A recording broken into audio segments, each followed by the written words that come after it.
నా పుట్టినరోజు సందర్భంగా పెద్దలు గౌరవనీయులు మాజీ ఎంపీ సంతోష్ కుమార్ గారి గ్రీన్ ఛాలెంజ్ పురస్కరించుకొని మొక్కలు నాటడం జరిగింది.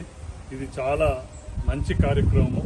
ఎందుకంటే ప్రతి పౌరుడు కూడా కొన్ని శుభ సందర్భాలలో ఈ గ్రీన్ ఛాలెంజ్ను మనం తీసుకొని మొక్కలు నాటినట్టయితే, ఏదైతే పెద్దలు మన గతంలో చెప్పినట్టు వృక్షో రక్షిత రక్షిత అనే నానుడి ప్రకారంగా ఈరోజు మనం మొక్కలు నాటి పచ్చదనాన్ని పెంపొందిస్తే రాబోయే రోజుల్లో ఈ చెట్లే మనకు ఆక్సిజన్ ఇచ్చి మనల్ని రక్షిస్తాయి. కాబట్టి గత ప్రభుత్వం కేసీఆర్ గారి హయాంలో హరిత విప్లవంగా తీసుకొచ్చి అటు అడవులే కాకుండా కూడా గ్రామాలలో కూడా ఇంటింటికి కూడా అన్ని ఔషధ మొక్కలతో పాటు పండ్ల మొక్కలతో పాటు ఇలాంటి వాతావరణాన్ని సమతుల్యం చేసే ఉద్దేశంతో చాలా మొక్కలు నాటినాం.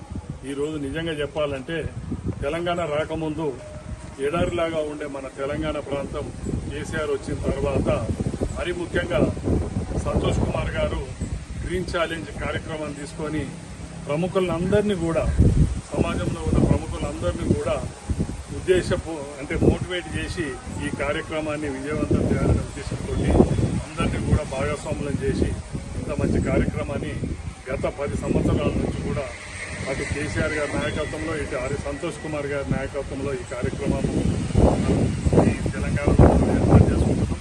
రాబోయే రోజుల్లో కూడా ప్రతి సోదరుడు ఈ తెలంగాణ బాగుపడాలంటే, హరిత తెలంగాణ కావాలంటే, ఏదైతే సంతోష్ కుమార్ గారు గ్రీన్ ఛాలెంజ్ అనేది వారి బర్త్డే సందర్భం కానీ, మ్యారేజ్ డే కానీ, ఇంకొక కార్యక్రమం ఏదున్నా వాళ్ళ ఇంట్లో దాని గుర్తుగా వాళ్ళ ఇంటి ఆవరణలో కానీ వాళ్ళకున్న ప్రాంతాలలో కానీ కొన్ని మొక్కలు నాటి ఇది కొనసాగించాలి. ఇది రాబోయే రోజుల్లో మనకు తెలంగాణకు మన వచ్చే జనరేషన్స్ కూడా శ్రీరామ రక్షగా నేను భావిస్తాను.